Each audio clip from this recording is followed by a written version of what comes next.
Assalamualaikum warahmatullahi wabarakatuh.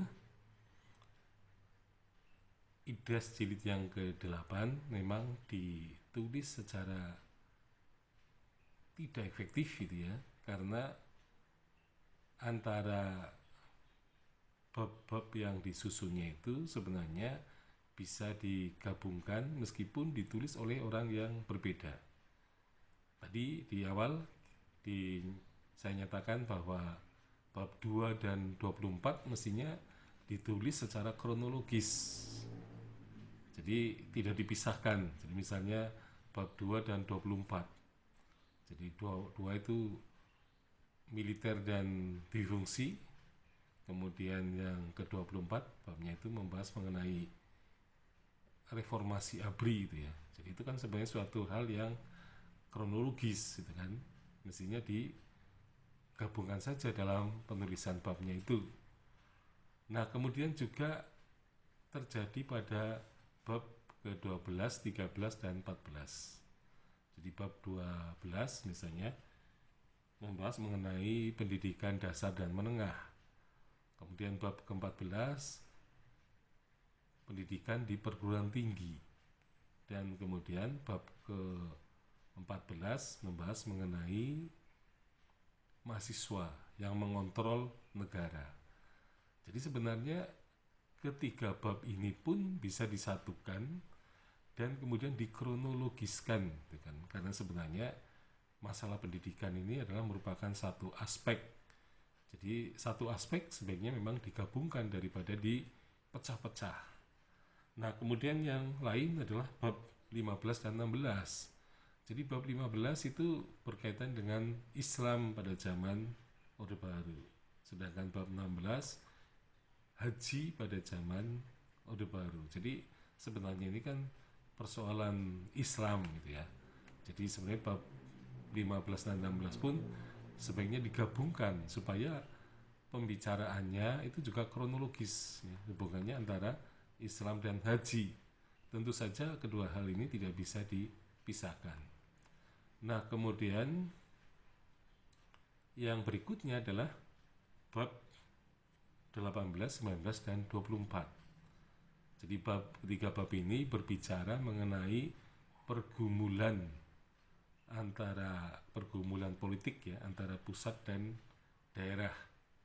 Nah, di sini dibahas bab ke-14 tentang gerakan separatisme di Papua, ya, kemudian ya, OPM, kemudian bab yang ke 19 adalah mengenai gerakan Aceh Merdeka, GAM, dan kemudian bab yang ke-20 itu masalah Timur Timur.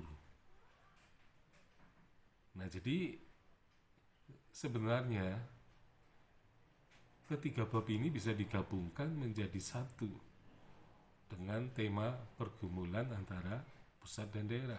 Jadi saya kira tidak perlu dijadikan 3 bab, tapi menjadi satu bab.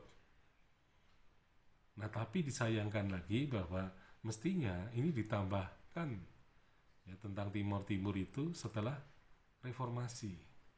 Jadi sebenarnya ketika reformasi Timur Timur tahun 1999 itu kan lepas dari Republik Indonesia. Tapi kok anehnya tidak ditulis sama sekali. Jadi sebenarnya kan pergumulan itu ditambahkan dengan lepasnya Timur Timur dari Negara Kesatuan Republik Indonesia. Dan tapi di sini tidak dibahas gitu ya. Padahal sebenarnya sejarawan mempunyai kesempatan untuk menulis itu. Jadi bayangkan peristiwanya terjadi 1999, ketika direncanakan tahun 2002 sebenarnya bisa dilakukan ya, katakanlah penelitian atau pengumpulan data atau heuristik bisa dilakukan, dan sebenarnya antara 2002 sampai 2012 10 tahun sangat bisa untuk ditulis. Jadi memang kita bertanya-tanya mengapa penulis atau IDAS ini tidak berani menulis pada masanya itu. Jadi ibaratnya sejarah sedang berlangsung, sejarah sedang berproses di depan matanya, di depan mukanya, tetapi ternyata tidak dihiraukan. Jadi sebenarnya sayang sekali gitu ya.